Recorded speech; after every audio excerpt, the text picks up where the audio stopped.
अस्सलाम वालेकुम नाजरीन, प्रोग्राम ग्राउंड जीरो के साथ मैं हूं शिफा यूसुफजई। पीटीआई की 5 अगस्त से कबल एहतजाजी तहरीक की पीक तो अभी नहीं आई, मगर पीटीआई के पार्लियामेंटेरियंस और सीनियर क़यादत की 9 मई केसेस में अदालती सज़ाओं की पीक ज़रूर आती दिखाई दे रही है। और जहां मुल्क के मुख्तलिफ हिस्से इस वक्त सैलाबी रेलों में डूबे हुए हैं, तो वहीं दूसरी जानिब पीटीआई क़यादत, रहनुमाओं और वर्कर्स को अब 9 मई केसेस में सज़ाओं के रेले का सामना है। गुज़िश्ता 24 घंटों के दौरान पीटीआई के 3 पार्लियामेंटेरियंस 9 मई केसेस सज़ाओं का पहला सियासी निशाना बने हैं, जिनमें पंजाब असम्बली में opposition leader Malik Ahmad बच्चर, senator Ejaz Chaudhary और एमएनए अहमद चट्ठा शामिल हैं, जिनको ट्रायल कोर्ट से 9 मई केसेस में 10-10 साल कैद की सज़ा सुना दी गई है। जबकि 2 साबिक सूबाई वज़रा डॉक्टर यास्मीन राशिद और मियां महमूद रशीद समेत साबिक गवर्नर पंजाब उमर सरफराज चीमा को भी 9 मई केस में सज़ा सुनाई गई है। ताहम एक शख्सियत ऐसी भी है जो कि 9 मई केस में बरी हुई है, और वो हैं पीटीआई के वाइस चेयरमैन शाह महमूद कुरैशी साहब, जिनके हवाले से अब ये चहमगोइयाँ चल रही हैं कि वो जल्द जेल से रिहा होकर पार्टी का कंट्रोल संभाल सकते हैं। इन चहमगोइयों की आज पार्टी सेक्रेटरी जनरल सलमान अकरम राजा ने तरदीद कर दी है, और साथ ही ये दावा किया है कि शाह महमूद कुरैशी की ना तो जल्द रिहाई का कोई इम्कान नज़र आ रहा है, क्योंकि अभी उनको 8 से ज़ायद 9 मई केसेस का सामना है, और ना ही वो पार्टी क़यादत संभालने जा रहे हैं। अब शाह साहब पार्टी क़यादत संभालें या ना संभालें, मगर जेल में कैद इमरान खान के दोनों बेटों कासिम और सुलेमान ने अपने वालिद की रिहाई का मिशन ज़रूर संभाल लिया है, और उनकी अमरीकी नुमाइंदा खसूसी रिचर्ड ग्रेनल से कैलिफोर्निया में मुलाकात हुई है। रिचर्ड ग्रेनल ने सुलेमान और कासिम के साथ तस्वीर पोस्ट करते हुए अपने एक्स पोस्ट में लिखा है कि दोनों दोस्तों को खुशामदीद, कासिम और सुलेमान के साथ वक्त गुजारा अच्छा लगा। और रिचर्ड ग्रेनल ने इमरान खान के बेटों को मुखातिब करते हुए मजीद ये भी लिखा है कि आप दोनों को मजबूत रहना है, दुनिया में लाखों अफराद सियासी इंतकाम का सामना कर रहे हैं, और सियासी इंतकाम का सामना करने वाले आप तनहा नहीं हैं। रिचर्ड ग्रेनल का ये पैगाम एक ऐसे वक्त में सामने आया है, और उनकी इमरान खान के साहिबजादों से मुलाकात एक ऐसे वक्त में हुई है कि जब इमरान खान की जेल हिरासत को 2 साल अगले माह की 5 तारीख को पूरे होने जा रहे हैं, और दोनों बेटों के पाकिस्तान आकर एहतजाज करने के हवाले से भी बहुत कयासराई हो रही है। 9 मई केसेस के सैलाबी रेले में घिरी पीटीआई को अब आगे अपने लिए क्या नज़र आ रहा है, और इमरान खान के बेटों का सफारती मिशन क्या बता रहा है, क्या वो पाकिस्तान आएंगे, क्या करेंगे, आकर इस हवाले से बात करेंगे। हमारे साथ मौजूद हैं पाकिस्तान तहरीक इंसाफ की कोर कमेटी के रुकन और मुख्तलिफ केसेस में पार्टी केसेस की पैरवी करने वाले वकील नईम हैदर पंजोता साहब। अस्सलाम वालेकुम नईम साहब। वालेकुम सलाम जी। पंजोता साहब, बहुत शुक्रिया, आपने वक्त निकाला। सबसे पहले तो ये बताइए कि क्या ये कोई इत्तेफाक है कि अभी आप लोगों की तहरीक बस आई ही खड़ी है, और 5 अगस्त को आप लोगों ने उसकी पीक अचीव करनी थी, तो दूसरी जानिब आपकी सारी मेन टॉप टियर जो होता है ना, टॉप ब्रास जिसको कहते हैं, उस सबको ही केसेस में एक बड़ा ज़बरदस्त जो है वो सबके खिलाफ मुकदमों के फैसले फ़ौरन आ गए। और क्या ये भी महज इत्तेफाक है कि 10-10 साल की कैद ही हुई है, ना 7, ना 6, ना 5, ना 8, ना 9, 10 पूरे? देखें, इन सज़ाओं से आप ये देख लें कि पाकिस्तान का निज़ाम इंसाफ जो है, जो सिस्टम है हमारा जुडिशल, किस तरह क्लैप्स कर चुका है, किस तरह पाकिस्तान के अंदर आइन और कानून की जो सरबुलंदी है उसकी धज्जियाँ उड़ाई जा रही हैं। पहली बात यह है कि कल मैं देख रहा था, प्रेस कॉन्फ्रेंस हो रही थी, और कहा गया कि जनाब तमाम तकाजे जो हैं इंसाफ के पूरे किए गए, मुझे एक तकाजा पूरा करके दिखा दें, मैं वकालत छोड़ दूंगा। कौन सा नहीं पूरा हुआ, ये आप बताएं। देखिए, जो तकाजे वो बात कर रहे हैं कि पूरे होंगे, मैं आपको बताता हूँ कि कैसे नहीं पूरे। सबसे पहली बात यह है कि कोई मामला होता है, कहीं पर कोई वकूआ होता है, तो उसकी एप्लीकेशन दी जाती है, उसके बाद FIR दर्ज की जाती है। यहाँ पर क्या है, यहाँ पर यह है कि FIR पहले दर्ज हुई है और एप्लीकेशन बाद में हुई है। अब FIR पहले कैसे दर्ज हुई है कि रात 3:10 पे FIR दर्ज होती है, और सुबह 10 बजे एप्लीकेशन दी जाती है, यानी ये 10 मई की मैं बात कर रहा हूँ। ठीक है। अब सेकंड पे आ जाएं, एक ही जो गवाहान है, यानी 3 नाम है उनका, असमतुल्ला है, हसाम है, एक और नाम यहाँ पर लिखा हुआ खालिद है, एक वकूए के एक गवाह हो सकते हैं, और वहाँ पर वो गवाही दे सकते हैं। ये कैसे मुमकिन है? पाकिस्तान ज़्यादा नहीं हो सकते? नहीं हो सकते। नहीं, मिसाल के तौर पे किसी के सामने कत्ल हुआ है, वहाँ आप भी खड़े हैं, मैं भी खड़ी हूँ, ये भी खड़े हैं, नहीं, मुताद्दिद लोग हो सकते हैं, गवाह तो दे सकते हैं। नहीं, देखें, बात यह है कि ये 3 गवाह तमाम जगहों पर, यानी पिंडी के अंदर भी यही गवाह हैं, लाहौर भी यही गवाह हैं, फैसलाबाद भी यही गवाह हैं, सरगोदा भी यही गवाह हैं। ठीक है, तो ये हर जगह नहीं हो सकते। ठीक है, ये जिन थे जो तमाम जगहों के ऊपर मौजूद थे, नंबर 1। ठीक है। नंबर 2 बात यह है कि जो इन्होंने गवाही दी है उसको ज़रा आप देखें, उसके अंदर ये कहते हैं कि हमने जो है वो ज़मान पार्क के अंदर घुस के वहाँ सुना, हमने चक्री इंटरचेंज के ऊपर मीटिंग के अंदर घुस के वहाँ सुना, दोनों जगहों पर कि इमरान खान साहब जो हैं वो और लीडरशिप ये साजिश कर रहे हैं कि पाकिस्तान के अंदर आग लगानी है, अगर जलाओ करो। इमरान खान तक रसाई जो है वो नामुमकिन है। शायद आप भी बतौर साफ़ी, तमाम और भी साफ़ी जाते हैं, मिले हों, उसके लिए एक प्रोसेस है। पहले आप टाइम आपने तो वैसे आप लोगों को इस चीज़ पे शक है कि कोई गवाह मेज़ के नीचे नहीं हो सकता, मेज़ छोटी थी या कुर्सी के पीछे नहीं हो सकता क्योंकि नज़र आ जाता? नहीं, देखें वो कैसे अंदर क्योंकि ये बात लिखी हुई है ना कि एक गवाह मेज़ के अंदर है, नीचे है, और एक कुर्सी के पीछे छुप के सुन रहा है। तो इसलिए मैं आपसे पूछ रही हूँ कि यहाँ पर साइंटिफिक टेक्निकल जो नहीं, सबसे पहला आपने देखना है कि ज़मान पार गेट, अगर उसकी मिसाल लगा, ठीक है, पहले अमला खड़ा है, फिर आगे जाते हैं, फिर वहाँ पर मोबाइल आपके लेते हैं, फिर आगे जाते हैं, फिर अंदर एक मीटिंग रूम है, तो वहाँ जाकर मतलब वहाँ वो कैसे घुस गया बगैर उसका जांच पड़ताल किए? वहाँ सिक्योरिटी है, इमरान खान साबिक वज़ीर आज़म है, कोई पत्ता नहीं हिल सकता, पहली बात। दूसरी बात यह है कि अगर आप ये कह रहे हैं कि मेरी ड्यूटी SHO शादमान ने लगाई है ज़मान पार्क के अंदर, ठीक है, तो रिकॉर्ड भी तो दिखाएं ना आप। रिकॉर्ड जब रोज़नामचा वहाँ पर पेश किया गया तो SHO का जो रोज़नामचे के अंदर रिपोर्ट उन्होंने लिखी, उन्होंने कहा कि ये गैर हाज़िर है, और जब ये छुट्टी से वापस आए, जिधर भी गया हुआ है, पहले SP के सामने पेश हो, फिर मेरे पास आए, यहाँ आकर मुझे सारी तफसील दे, उसके बाद अगर मैं देखूंगा कि इसकी माफ़ी देनी है तो फिर आगे बढ़ेंगे। यानी रिकॉर्ड के मुताबिक वो छुट्टी पर है, गैर हाजिर है, छुट्टी पर नहीं है, गैर हाजिर है, और वो ये कहता है कि मैं मेरी ड्यूटी SHO ने लगाई। तो दोनों की कंट्राडिक्शन आ गई। यानी बॉस कह रहा है कि मैंने कोई ड्यूटी नहीं लगाई। जज साहब के सामने जब ये मामला गया तो जज साहब ने कहा कि आप आगे बढ़िए, क्योंकि जज साहब को बिठाया गया है आगे बढ़ने के लिए, तो वो आगे बढ़ेंगे, ठीक है। अच्छा, अब एक और चीज़ लेकर आ जाइए। दो मुकदमात हैं, 348 और 355। ये दो मुकदमात में 3 गवाह पेश हुए। उनकी गवाही जज अब्बास ने ये कहा कि ये बिल्कुल ठीक नहीं है, और उन्होंने तमाम लोगों को बरी कर दिया 2 मुकदमात के अंदर, ठीक है। अब जो तीसरा मुकदमा है, ये जिसके अंदर सजा दी गई है, इसके अंदर नए जज साहब आए हैं, उन्होंने आकर सजा दे दी है। उस जज ने जिसने बरी किया था उसके साथ हुआ क्या, वो पूरी दुनिया देखती रही, हम बातें करते रहे। उसके साथ हुआ ये कि जब वो उसने बरी की तरफ वो बढ़ा, जब वो प्रेशर नहीं ले रहा था, जब उसने कहा कि मैं इन गवाहों की गवाही कबूल नहीं करता, उसके घर का मीटर काटा गया गैस का, उसको जेली बिल भिजवाया गया, उसकी अदालत के ऊपर बाकायदा हमला किया गया, उसकी अदालत के बाद जो ट्रांसफार्मर है उसके ऊपर गोलियां चलाई गई, ठीक है। और उमर अयूब, आपके बाबर अमान साहब, ये तमाम लोग बाहर खड़े थे कि हमें अंदर जाना, जज को यरगमाल बनाए, लेकिन वो हिम्मत का उसने मुजाहरा किया। इस सारे कंडक्ट के ऊपर लाहौर के चीफ जस्टिस हैं, उन्होंने नोटिस लिया, जो उस वक्त चीफ जस्टिस थे शहजाद साहब। जब उन्होंने नोटिस लिया तो उन चीफ जस्टिस साहब को ही वहां से उठा के तबादला होगा। अच्छा, अब ये बताइए, कोई ऐसा प्रेसिडेंट आप लोगों ने देखा है? जाहिर है आप वकील हैं, आप प्रैक्टिसिंग लॉयर हैं, आपने बहुत सारे मुकदमे अपनी करियर में देखे होंगे।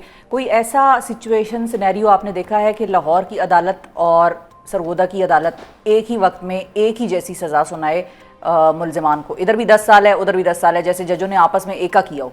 ऐसी कोई सिचुएशन आपको डेवलप करती मतलब कभी देखी है? फिक्स मैच, ये PTI के अंदर ही ये सारी PTI के खिलाफ ही सारी कार्रवाई की जा रही है, अदरवाइज वैसा मुमकिन नहीं है, क्योंकि एक बंदा एक जगह पर हो सकता है, सारी जगहों पर नहीं हो सकता। वैसे जलाओ गिराओ की या ऐसे किसी प्रोटेस्ट की कि जिससे स्टेट की अमलाक को नुकसान पहुंचे, ये आपके उससे मैं पूछना चाह रही हूँ कि उसकी सजा है क्या, बनती क्या है जेन्युइनली? अगर मैंने किसी जगह जाके कोई स्टेट की मशीनरी को या अमलाक को नुकसान पहुंचाया है, जलाओ गिराओ की, आग लगाई है, जानी नुकसान नहीं हुआ लेकिन अमलाक को नुकसान पहुंचा है, इसकी सज़ा है क्या? देखिए, पहली बात यह है कि जो डेमोक्रेसी के लिए कोई भी जमात, कोई भी फ़र्द किसी भी मुल्क के अंदर एहतजाज करता है, पाकिस्तान के आइन के अंदर कोई एहतजाज, सुप्रीम कोर्ट का फैसला है, तो उसके ऊपर दहशतगर्दी दफ़ात नहीं लगती। दहशतगर्दी के लिए सबसे पहले आपके इंग्रेडिएंट्स की मजहबी मुनाफरत वो फैलाए, जो आज दहशतगर्दी बलूचिस्तान के अंदर धमाके उड़ाए जा रहे हैं वो किया जाए, या फिर आप एक जगह पर हजूम है और वो हजूम जो है सारी गोली लोगों के ऊपर छट्टा मार देता है, यहाँ पर पुलिस गवाह है, नंबर 1। नंबर 2 बात यह है कि गवाही दी गई है, उसके अंदर किसी जगह के ऊपर उनकी प्रेजेंस साबित नहीं कर पाए कि ये प्रेजेंस है, नहीं कर पाए। कोई वीडियो लेकर आ जाते हैं, वो मौजूद थे, इधर मौजूद थे, कि सरगोदा में मौजूद थे, अहमद बचर साहब मौजूद थे, या बिलाल एजाज, मैं आपको व्हाट्सएप करता हूँ, उनकी CDR का कहा गया कि वो यहाँ मौजूद थे, उन्होंने रात को मुझे CDR भेजी है। अच्छा। उस CDR के अंदर लिखा हुआ है कि वो इन तमाम दिनों के अंदर गुजरांवाला के अंदर थे। कौन? बिलाल एजाज, ठीक है, जो हमारे साबिक MNA जिनको रिकाउंटिंग के जरिए हरा दी गई क्योंकि वो अपने मौके पर कायम है। अहमद चट्ठा, वो गुजरांवाला, क्या उसने सरगोदा आके क्या एहतजाज करना था? अच्छा, तो फिर ये सारा अगर प्रोसिक्यूशन इन क़यादत के बारे में ये साबित नहीं कर सकी कि वहाँ पर ये लोग मौजूद थे या नहीं थे बकौल आपके, तो शाह साहब के हवाले से भी तो वो साबित नहीं कर सके ना, साबित नहीं हो रही थी उनकी प्रेजेंस, उनको कह दिया भाई वो बेगम के लिए वो अलील थी और वो बीमार थी और वो कराची में उस वक्त मौजूद थे उनके साथ हॉस्पिटल में, तो उनके हवाले से उनको इस चीज़ का बेनिफिट ऑफ डाउट दिया गया, तो इनको क्यों नहीं दिया? देखें, इमरान खान साहब को भी मुख्तलिफ मुकदमात में 9 मई के थे, इस्लामाबाद की जो डिस्ट्रिक्ट कोर्ट है वहाँ पर बरी किया गया, मैं खुद उसमें पेश हुआ। इसी तरह से जो मुख्तलिफ और लोग हैं, जो मैंने पहले ये गुजारिश की, अदालत से भी 56 लोग बरी हुए थे, आतिफ खान समेत, तो बरी हुए क्योंकि कोई एविडेंस नहीं थी। जिन 4 लोगों को इस्लामाबाद की एंटी टेररिज्म कोर्ट ने जो है वो सज़ाएँ दी, वो चारों की सज़ाएँ 32 दिनों के अंदर हाई कोर्ट इस्लामाबाद से जो है वो उनमें बरी हो गए, मुअत्तल हो गई, ठीक है, क्योंकि एविडेंस नहीं थी। तो जब आपके पास एविडेंस नहीं, अब इसके अंदर शायद ये हो गए एक अच्छा वो चला जाए कि जी देखें जी वो मेरिट पर बनते थे तो लिहाजा इन्हें जो है वो दे दिए क्योंकि इनका कसूर नहीं था।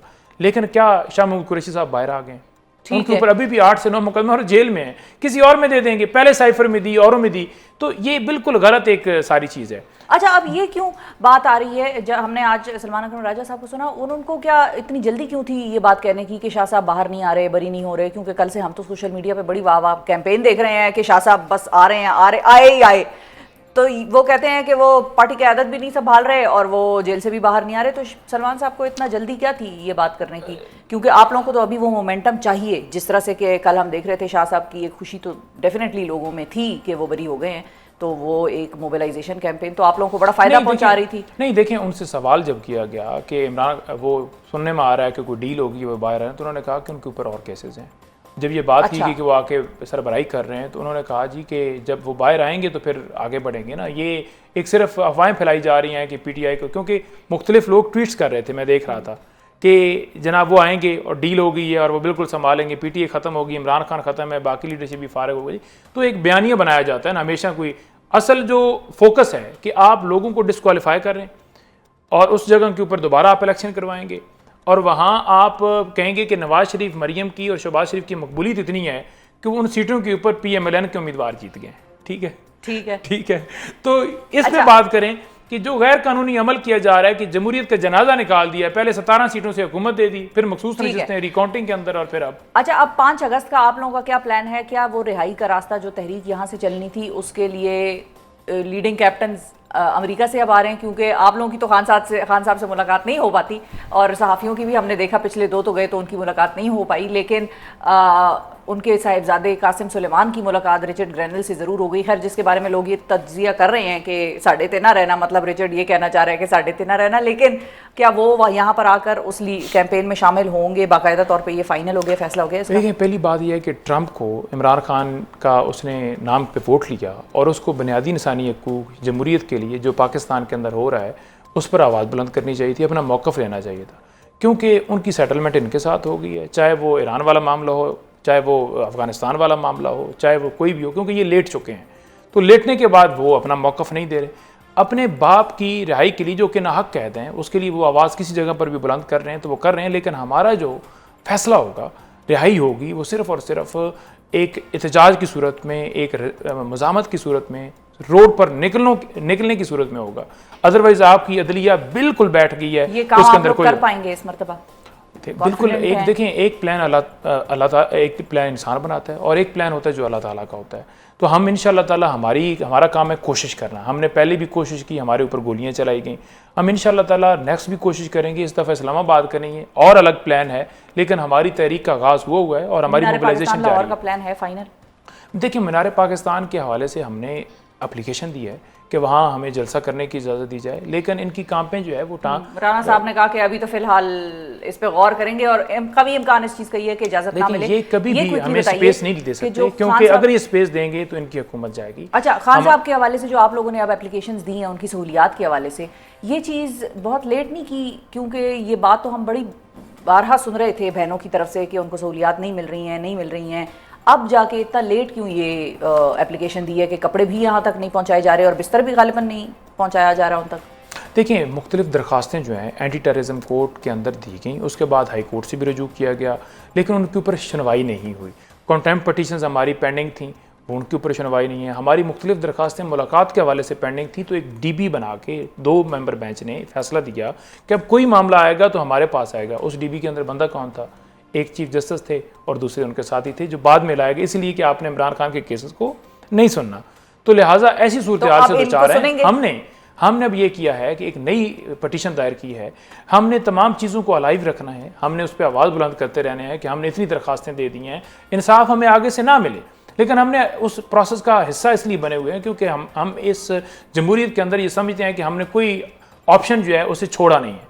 लेकिन हमारा कोई भी अमल जो है उस तरह से हम कामयाब होंगे जब हम सड़कों पर आकर निकलेंगे और एहतजाज के लिए आवाज़ बुलंद करेंगे। बहुत शुक्रिया अदा करेंगे। नईम हैदर पंजोथा साहब नाज़रीन हमारे साथ मौजूद थे और वक्त ही कामयाब होगी जब वो एहतजाज करेंगे और सड़कों पर एक बड़ी तादाद में निकलेंगे। अब इस वक्त हुकूमत क्या सोच रही है और हुकूमत ने अपने क्या प्लान्स बनाए हुए हैं, क्या PTI को काउंटर करना है या इस मरतबा खिलाफ तवक्को एक खुला मैदान दे देना है कि ठीक है भाई, D चौक पे तो आने का ऐलान कोई है नहीं, तो बाकी मुल्क में जहाँ जहाँ निकलते हैं बेशक निकलें। अब प्रोग्राम के इस हिस्से में हम 9 मई केसेस में PTI रहनुमाओं को मिलने वाली अदालती सज़ाओं और इमरान खान के बेटों की अपने वालिद के लिए जेल में होने वाले सलूक पर अमरीकी नुमाइंदा खुसूसी रिचर्ड ग्रेनल के साथ होने वाली मुलाकात पर हुकूमती मौक़िफ़ जानेंगे। और इसी वाले से हमें ज्वाइन कर रहे हैं स्टूडियो में नून लीग के कौमी असम्बली में चीफ विप और वफाकी वज़ीर बराए पार्लिमानी उमूर डॉक्टर तारिक फजल चौधरी साहब। अस्सलाम वालेकुम डॉक्टर साहब। जी वालेकुम सलाम। बहुत शुक्रिया डॉक्टर साहब, आपने वक्त निकाला। सबसे पहले तो हम 9 मई के केसेस का, क्योंकि फैसला अब कल ही आया और जाहिर है वो एक ताज़ा तरीन सिचुएशन है जो कि डेवलप हुई है पाकिस्तान में, तो उस पर हम आपसे आपका टेक चाहेंगे। हुकूमत ये कहती है कि 9 मई के केसेस में इंसाफ का बोलबाला हुआ है, तो ये कैसा बोलबाला हुआ है सर कि जब उन्होंने अपनी तहरीक अनाउंस की हुई है कि 5 अगस्त को हम कुछ पीक पे लेके जाएंगे तहरीक को, तो उसी से ऐन मौके पर पहले ये सज़ाएं हो गई और टॉप केडर को हो गई। बेसिकली 2 साल से केसेस चल रहे हैं तो कोई और महीना नहीं सिलेक्ट किया, उसी महीने में बस 4 दिन पहले जो है आप लोगों ने उनको 10-10 साल। बिस्मिल्लाहिर्रहमानिर्रहीम। देखिए, ये जो आपने पहले जो आपने ना अपनी गुफ्तगू में फैक्ट्स बयान किए हैं, लेकिन आखिरी जुमला जो आपने कहा ना वो आपने हमारे ऊपर इल्ज़ाम लगाया क्योंकि उसका हकीकत से कोई ताल्लुक़ नहीं है। और वो जुमला ये था जिसको मैं कह रहा हूँ कि इल्ज़ाम लगाया कि आप लोगों ने उनको सज़ा दे दी, हम लोगों ने नहीं दी। अच्छा। हम लोगों से मीन गवर्नमेंट, इसका गवर्नमेंट में इसका कोई अमल दखल नहीं है। ज़ाहिर है 9 मई के वाक़यात किसी से ढके छुपे नहीं हैं, वो इस कदर यानी कि काबिल मज़म्मत हैं कि ख़ुद जो बानी PTI हैं वो भी उन वाक़यात को डिफेंड नहीं करते। वो भी कहते हैं जी हमारे अगर कोई लोग मुलव्वस हैं तो उनको सज़ा दें, वो भी यही कहते हैं। आज अगर ये फ़ोन जो है ये आपको अगर मेरा डाटा चाहिए कि मैं सारा दिन कहाँ कहाँ फिरता रहूँ, ये आपको बता देगा कि किधर किधर मेरी पूरी मूवमेंट रही है। तो ये तो ढकी छुपी बात नहीं है।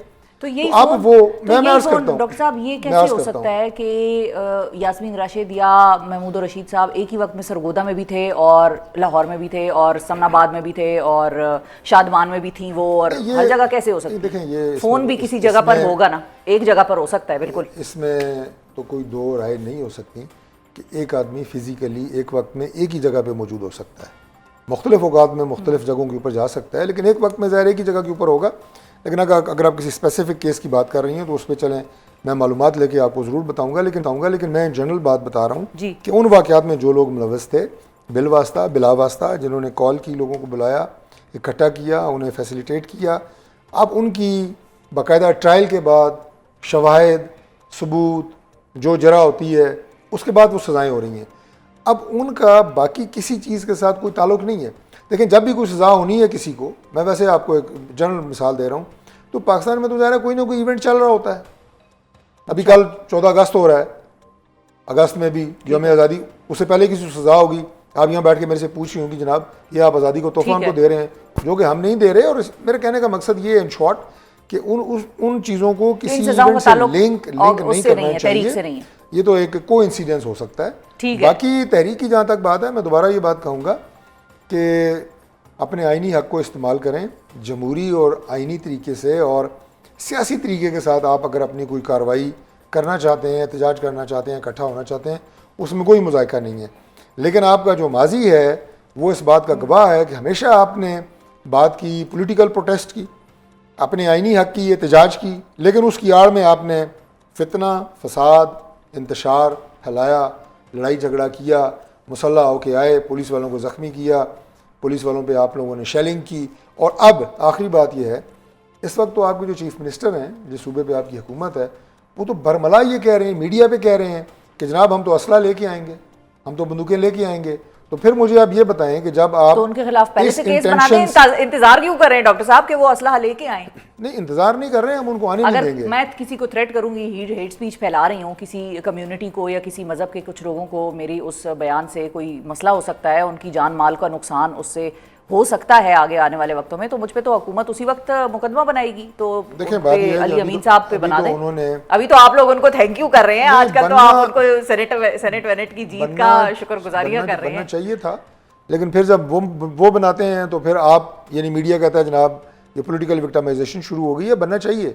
इस तरह के बयान अगर कोई दे तो यकीनन ये एक थ्रेट है, और ये स्टेट को थ्रेट है कि हम जनाब अपने पॉलिटिकल प्रोटेस्ट के ऊपर मुसल्ला होके आएंगे। ये बहुत बड़ी बात है, और एक सूबे का चीफ एग्जीक्यूटिव ये कह रहा है। लेकिन मैं आपको ये बताऊं कि आप अगर अपने इन ख्यालात का इजहार अपनी तहरीक शुरू होने से पहले करेंगे, इन अल्फाज में करेंगे, आपकी ज़हनी सोच और आपको इरादे का इजहार आप इस तरह करेंगे, तो फिर आपको वो एहतजाज नहीं करने दिया जाएगा, फिर आपको वो आईनी प्रोटेस्ट नहीं रहता जिसके शुरू में आप कह दें कि हम मुसल्ला होके आएंगे, फिर वो आपका और ऐसी सिचुएशन में क्या होगा अगर अली अमीन साहब एक तरफ कह रहे हैं कि हम मुसल्ला होके आएंगे, हम भी बंदूकें लाएंगे, और सलमान अकरम राजा साहब ये कह रहे हैं कि हम पुरअमन करेंगे और अपना आइन और कानूनी हक इस्तेमाल करेंगे और अमन को कोई खतरा लाहक नहीं होगा। अब फिर दोनों लीडरान में से किसकी बात को गवर्नमेंट सामने रख के अपनी स्ट्रैटेजी डिवाइस करेगी? देखिए दोनों की पोजीशन आप देख लें। एक तरफ पार्टी के सेक्रेटरी जनरल हैं, that's the only position and portfolio he is holding. दूसरी तरफ एक सूबे का चीफ एग्जीक्यूटिव है जिसके पास कुदरती अपना इंतज़ामी वसाइल हैं, एडमिनिस्ट्रेशन है, पुलिस है, रेस्क्यू 112 की गाड़ियों में पिछले दिनों भर भर के बंदे ये ला रहे थे, तो जाहिर है उसकी बात ज़्यादा वजन रखती है। अच्छा, अब ये बताइए कि जो कल फैसले आए उसमें दो अलग अलग फैसले थे। एक तो फैसला था 10 साल 10 साल 10 साल 10 साल, सारी कहानी 10 साल की है, और दूसरा फैसला ये था कि जो शाह महमूद कुरैशी साहब के हवाले से आया कि वो यहाँ पर उनकी प्रेजेंस जो है वो बेसिकली उनके कॉल रिकॉर्ड्स हों या अदरवाइज भी गवाहान का बयानात वगैरह हों, तो वो प्रेजेंस उनकी प्रूव नहीं हुई और इस वजह से उनको उस मामले में बरी कर दिया गया। तो बाकियों की प्रेजेंस प्रूव हुई क्या?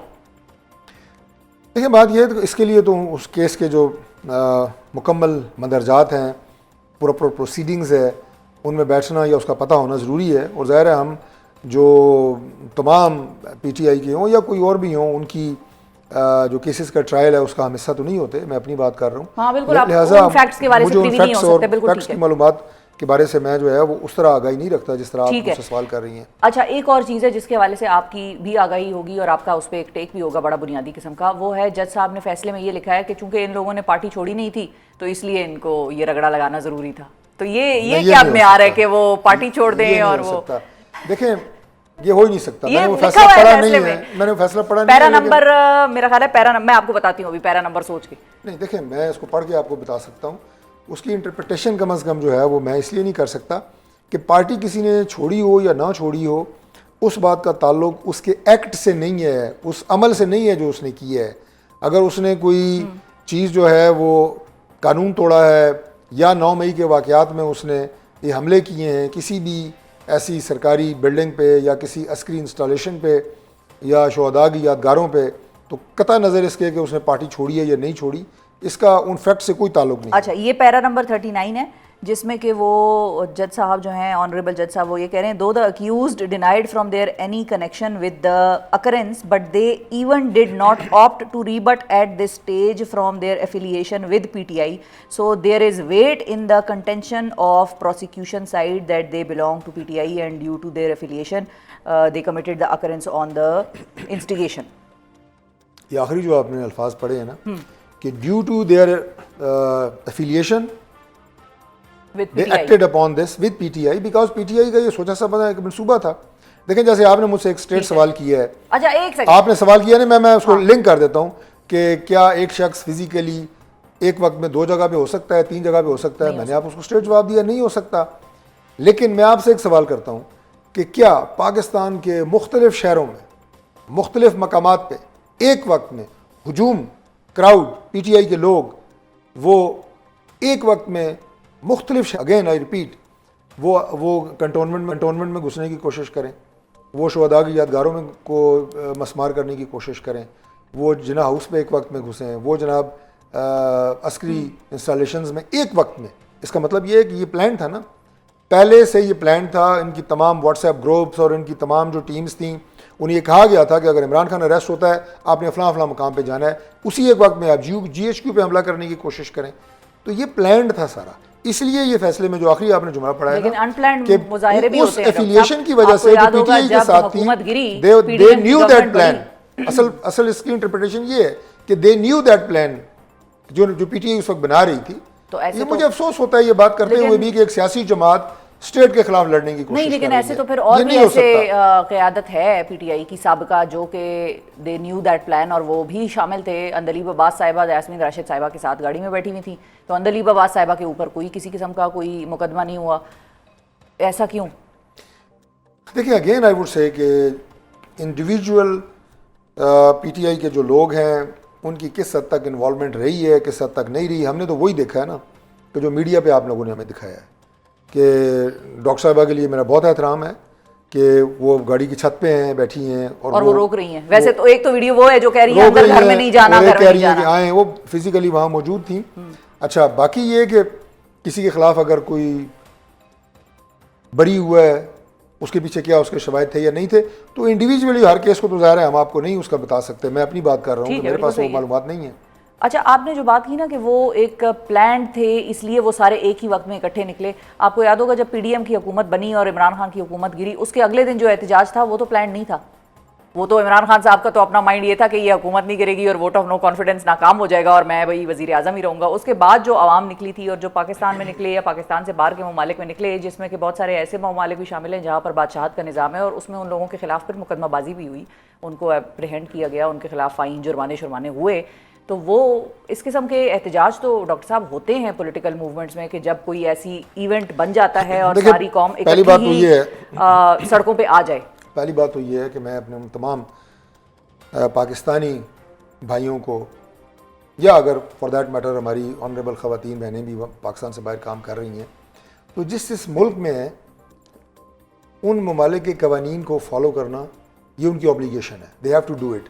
अगर किसी मुल्क में जैसे बरतानिया है, आप निकालें जुलूस, जल से एहतजाज करें, कोई नहीं रोकेगा। अमेरिका में कोई नहीं रोकेगा। लेकिन बाज़ ममालिक में पॉलिटिकल एक्टिविटीज़ की इस तरह इजाज़त नहीं है।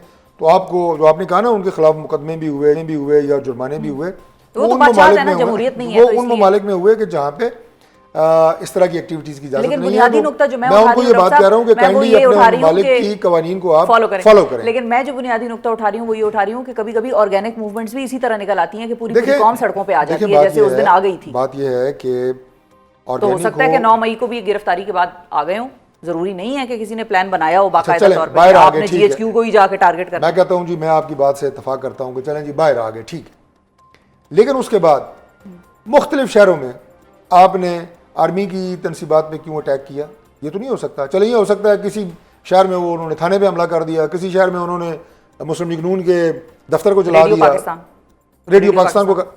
लेकिन हर शहर में कंटोनमेंट में घुसने की कोशिश की गई, शुहदा की यादगारों को, अगेन आई रिपीट, आपके जिना हाउस, कोर कमांडर हाउस, आप लाहौर, मियाँ वाली, पेशावर में आप देखें, आप सक्खर में देखें, आप सिंध कराची में देखें, हर जगह के ऊपर, मैं तो बड़ी बड़ी जगहों के नाम ले रहा हूँ ना, इवन एट स्मॉलर प्लेसेस उन्होंने कोशिश की कि वो जो फौजी तनसीबात को जो है वो नुकसान पहुँचाएं। तो ये खारियाँ, तो ये जो है ना, ये वो ऑर्गेनिक नहीं है, ये नॉन ऑर्गेनिक है, ये प्लान्ड है। अच्छा, और इसी के हवाले से फिर जो दूसरा आर्ग्यूमेंट आता है वो एक ये भी आता है कि जब मिसाल के तौर पे अभी पीटीआई एहतजाज अनाउंस कर देगी कुछ दिनों में कि भाई हम निकल रहे हैं, ये वो सड़कें वड़कें, गवर्नमेंट अपनी तैयारी कर लेगी, सारी लॉ एनफोर्समेंट एजेंसीज अपनी तैयारी कर लेंगी, उस दिन वो तैयारी वो कहते हैं नज़र क्यों नहीं आई? अगर कैंटोनमेंट्स में वो घुस रहे थे तो उनको उन पॉइंट्स पे, बैरियर्स पे क्यों नहीं रोका गया जहाँ पे कि वो अदरवाइज आप परिंदा पर भी नहीं मार सकता? हमने तो देखा है इस्लामाबाद कैसे कंटेनराइज हो गया था अभी 26-24 नवंबर से पहले, जब उन्होंने ऐलान किया हुआ था कि हम एहतजाज के लिए आएंगे। देखिए, इस सवाल का जवाब आपके पहले मफरूज़े में है, जो आप कह रही हैं कि ऑर्गेनिक मूवमेंट हो सकती थी, लोग निकल आते। तो जो हमारी लॉ एनफोर्सिंग एजेंसीज होती हैं उन्हें यही होता है कि जनाब चलें, अगर वो निकलें प्रोटेस्ट करके अपने घरों को चले जाएंगे। मतलब वी वर नॉट प्रिपेयर्ड कि जनाब आप जाके कंटोनमेंट्स में घुसेंगे और आप जनाब जाके शुहदा की यादगारों पे और आर्मी की तनसीबात को नुकसान पहुंचाने की कोशिश करेंगे। ये पाकिस्तान की तारीख में कभी हुआ नहीं है। इसलिए आप वहाँ पे जो एक नॉर्मल सिक्योरिटी होती है, तारिक साहब इंच ना करो, सुप्रीम कोर्ट डॉक्टर साहब, सुप्रीम कोर्ट का सालों गुजर गए, दिहाई हो गई, अब तो मैं बड़ी हो गई, मैं बड़ी हो गई हूं, बस ये देखे आपकी पढ़ाई से पहले का वाकया है जी। हाँ, तो ये होता रहा है, हुआ ना, अनप्रेसिडेंटेड था। वो बंदे भी पकड़े गए, वो बंदे नाअहल हुए, कोई 5 साल के लिए, कोई 10 साल के लिए। तो ये है कि अगर आप इस तरह का काम करेंगे तो फिर सज़ा तो मिलेगी। सुप्रीम कोर्ट के लोगों का हमारे ऊपर इल्ज़ाम था, वैसे तो सारे बंदे काफ लीग में चले गए जिन्होंने वो हमला किया था, लेकिन वो सारे पकड़े गए, उन्हें सज़ाएं हुई, तो law took its own course. अच्छा, अब फाइनल ये है कि अब कासिम सुलेमान ने अगर आना है पाकिस्तान, और उसकी दो ऑप्शंस हो सकती हैं। एक तो ये है कि वो सीधा आएँ और वालिद साहब से अपने मिलने की, मुलाकात की दरखास्तें दें और उसी मकसद तक वो ख़ुद को लिमिटेड रखें। और दूसरा उसमें ऑप्शन या जो एक सिचुएशन है वो ये हो सकती है कि वो जो भी एहतजाज वगैरह हो रहे होंगे, चाहे सरगोदा हो, जेलम हो, जहाँ पर भी हो रहा हो, वो उनमें भी शामिल हो। उनके हवाले से गवर्नमेंट की क्या पॉलिसी या स्ट्रेटजी के ऊपर बातचीत चल रही है? देखिए, पॉलिसी और स्ट्रेटजी गवर्नमेंट जो है उस वक्त बनाती है कि जब कोई ठोस कंक्रीट प्लान सामने मौजूद हो या कोई सिचुएशन जो है वो कंक्रीट सामने आए। कम अज़ कम मेरी मालूमात के मुताबिक वो पाकिस्तान नहीं आ रहे हैं? ये सारी पॉलिटिकल स्टेटमेंट्स हैं जो पीटीआई दे रही है। नहीं तो अमेरिका भी तो गए हैं डॉक्टर साहब। नहीं, अमेरिका तो बेशक जाए ना जी, अमेरिका जाएँ, रूस जाएँ, चाइना जाएँ, जहाँ मर्जी जाएँ, पाकिस्तान नहीं आ रहे। ये मैं आपको बड़ी बेस्ड ऑन द फैक्ट्स बात बता रहा हूँ। अच्छा। कुछ इन्फॉर्मेशन बेस्ड आपको बात बता रहा हूँ। वो पाकिस्तान नहीं आ रहे, वो और हम उससे पहले ही जनाब यहाँ पे तैयारी शुरू कर दें जनाब। या वो जेन्युइनली नहीं आ सकते due to some documentation issues? मतलब क्या उनको वीजा चाहिए है या क्या? जाहिर है वो जाहिर है अब उनके पास पाकिस्तान का पासपोर्ट है या नहीं है, मुझे तो इस बात का नहीं पता, लेकिन ब्रिटिश नेशनल तो वो हैं। हाँ। अगर आएंगे तो वीजा लेके आएंगे। बाप से मिलना अगर चाहते हैं, 100 दफा मिले। हुआ मिसाल के तौर पे नाइकॉप मैं अर्ज कर रहा हूँ, गवर्नमेंट वीजा देगी? दे देंगे, आए अपने बाप से मिले, क्यों ना मिले, लेकिन वो नहीं आएंगे। ये मैं आपको बात बता रहा हूँ। इसलिए ये जितनी गुफ्तगू इस वक्त मीडिया पे मैं देख रहा हूँ ना, वो कह रहा आएंगे तो ये होगा, ये आएंगे तो ये होगा, ये सारे मफरूजे हैं। और ये गुफ्तगू जो है ये फजूल गुफ्तगू है, ये वक्त ज़ाया करना है। वो नहीं जिस आ रहे। तरीके से वो बयानात दे रहे हैं दोनों बेटे, बस बयान क्या दे रहे हैं, ट्वीटें कर रहे हैं बाप के हवाले से, तो इसलिए उनको बयानात देख के ऐसा लगता है कि वो शायद आएंगे। बस ये ट्वीट चलता रहेगा, इससे आगे कुछ भी नहीं होगा। आपको कैसे डॉक्टर साहब इतना बावसूख जराए से आप खबर दे रहे हैं? कोई और हिंट दे ताकि हमें समझ आ जाए कि वाकई ये बात हतमी हो गई है। कि आप अपनी जो खबरें ब्रेक करती हैं, ब्रेकिंग न्यूज देती हैं, उनका सोर्स आपने कभी बताया? नहीं, अब मैं सोर्स थोड़ी तो मैं क्यों बताऊं? नहीं, सोर्स नहीं मैं पूछ रही भाई, मैं सोर्स आपको नहीं बता सकता, लेकिन मैं आपको ये बता सकता हूं कि वो नहीं आ रहे कम अज कम। और अगर वो आ गए, कम अज कम जो है वो शिफा यूसुफजई जो है वो वाहिद एंकर होंगी जो आज से 6 महीने बाद कहेंगी कि मैंने कहा था कि वो नहीं आ रहे। मेरे शो पे ये बात हतमी तौर पर हो गई थी, वो नहीं आ रहे। और अगर अच्छा, और मिसाल के तौर पे अगर वो आते हैं तो फिर what is government going to do? लेकिन इसमें कोई ऐसी अनहोनी, अगर वो किसी प्रोटेस्ट में भी शामिल होने की कोशिश फिर करें। पहली बात तो ये है कि पुरअमन प्रोटेस्ट अगर पीटीआई करती है तो हमें उस पर कोई एतराज़ नहीं है, लेकिन उनका कोई नीयत और इरादा पुरअमन प्रोटेस्ट का नहीं है, इसलिए उसे एनकाउंटर करना। और फिर जब वो तैयारी कर रहे होते हैं उस वक्त भी ज़ाहिर है इन्फॉर्मेशन आती है हमें इंटेलिजेंस के इदारों से कि किस तरह की वो तैयारी कर रहे हैं। इजाजत मांग रहे हैं पंजाब में, लाहौर में मीनार पाकिस्तान के हवाले से हल्की फुल्की वो बाज़गश्त चल रही है। जरा देखें, वो पंजाब गवर्नमेंट को इजाजत, पंजाब गवर्नमेंट को अगर वो इंश्योर करने में कामयाब हो गए कि वो प्योरली एक सियासी इज्तिमा होगा तो पंजाब गवर्नमेंट उन्हें अलाउ कर देगी। लेकिन अगर उनकी ये इंटेंशंस जिनका इज़हार मैं आपके प्रोग्राम में पहले कर चुका हूँ, अगर उनको सामने रखा जाएगा तो पंजाब गवर्नमेंट और उसके एडमिनिस्ट्रेशन जो है वो उन्हें इजाज़त नहीं देगी। ये बड़ा क्लियर है। मैं कोई ऐसी बात नहीं कर रहा कि मैं कोई गोल मोल बात कर रहा हूँ, मैं क्लैरिटी से आपको बता रहा हूँ। दो टोक अल्फाज में आप बता रहे हैं, बिल्कुल सही। यानी कि वहां पर आपको जलसा होता नजर नहीं आ रहा पंजाब में मीनार पाकिस्तान पे? नहीं, मुझे इनकी हरकत, सकनात, माजी के तमाम तल्ख तजर्बात, इंतशार फैलाने की इनकी ये कांस्टेंट पॉलिसी, फितना फसाद करने की इनकी फितरत के अंदर जो एक चीज़ है, उसको देखते हुए मुझे लगता है कि मीनार पाकिस्तान का जलसा नहीं हो सकेगा। अच्छा, और फाइनली ये बताइए कि आपसे हमारी पहले भी बात हुई थी 9 मई के केसेस के हवाले से, आपने सीसीटीवी फुटेजेस की बात भी की थी, आपको याद होगा, इधर ही हमने डिस्कशन की थी। वो चीज़ें गवर्नमेंट या हमारी लॉ इन्फोर्समेंट एजेंसीज, सिक्योरिटी के इदारे क्यों नहीं पब्लिक के सामने टीवी पे लाते कि भाई मत करो ऐसी जमात को सपोर्ट जो मुल्क में फितना फसाद फैला रहे हैं? मतलब ये एक आम सवाल है, इसमें कोई रॉकेट साइंस नहीं है। मैं मुस्कुराया इसलिए हूँ कि इन बातों को, इस तरह के हमलों को, उनकी फुटेजेस को आप किसी की सियासी मकबूलियत को ख़त्म या कम करने के लिए ना तो इस्तेमाल करती है गवर्नमेंट, अच्छा, और ना वो ख़त्म होती है, ना वो कम हो सकती है। As a political worker I know that कि इस तरह की फुटेज लोगों को दिखा के हम कहें जनाब ये देखो ये किस तरह के लोग हैं और इनकी मकबूलियत जितनी भी है, कम है या ज़्यादा है, उसमें कोई फ़र्क नहीं पड़ना। ठीक है, पहली बात। लेकिन अगर दूसरी बात यह है कि ये फुटेजेस और ये शवाहिद जो है अदालतों में दिखाए जाते हैं। अब कितने इस वक्त मुकदमा जो हैं सुप्रीम कोर्ट में, हाई कोर्ट में और हमारे डिस्ट्रिक्ट कोर्ट्स में ठीक है ज़ेर अल्तवा हैं, मुझे बताएं किस किस की फुटेज आपको टीवी पे दिखाई जाती है? नहीं दिखाई जाती। और ना जरूरत होती है उस अदालतों में भी बात नहीं की। पेश होते, वो तो यही कह रहे हैं सीसीटीवी लेकर आओ। भाई देखें, उनका मौक़िफ़ ये है, मैं तो नहीं अदालतों में मुझे आप ये बताएं शिफा कि कितने लोग इनके बरी नहीं हुए हुए हैं। कितने लोग ऐसे हैं जिन्हें सजा हुई है, उसके बाद उनकी सजा माफ नहीं हुई है। तो अच्छा, ये और वैसे ऐसी बात नहीं है अच्छा, कि वो वन finally, साइडेड जाते-जाते चीज ये चल रही है। बताइए, ये कोई 10-10 साल की वो- क्या कहानी है? सबको 10 साल लिए, कोई तयशुदा बात थी? लाहौर सरगोदा सारी अदालतों ने आपस में फैसला फिक्स किया हुआ था कि 10 साल ही करेंगे, ना 7 ना 9 ना 11 ना 15 कर दो, चलो मैं मेरी अगर- तरफ से कर दो 15, मैं लेकिन अगर- 10 ही क्यों? मैं अगर चीफ जस्टिस लाहौर हाई से कोर्ट मिले होता तो नहीं, फिर अगर मैं आप आपको उनसे जवाब मिले, देता। अगर आप उनसे मिले तो आप लेकिन- मेरे लिए ये सवाल उनसे पूछेंगे। चलें, ये आपसे वादा है कि मैं अगर मुलाकात हुई तो जरूर पूछूंगा, लेकिन जाहिर है इसका जवाब जो है वो अदलिया दे सकती है। ठीक है जी, बहुत शुक्रिया अदा करेंगे। डॉक्टर तारिक फजल चौधरी साहब नाजरीन हमारे साथ मौजूद थे। डिटेल डिस्कशन हमारी हुई है पाकिस्तान तहरीक इंसाफ के एहतजाज के प्लान्स के हवाले से, 9 मई के मुकदमात के फैसलों के हवाले से। डॉक्टर साहब का मौक़िफ़ आपने सुना, हुकूमत को ये यकीन है भरपूर तौर पर बावसूख ज़राए से डॉक्टर तारिक फजल चौधरी साहब ने अपनी इंटेल पर बेस्ड बुनियाद बनाकर ये खबर हमें दी है कि कासिम और सुलेमान पाकिस्तान नहीं आ रहे। अगर वो आना चाहेंगे और वीज़ा अप्लाई करेंगे, गवर्नमेंट उनको वीज़ा देगी। अगर उनको वीज़ा चाहिए,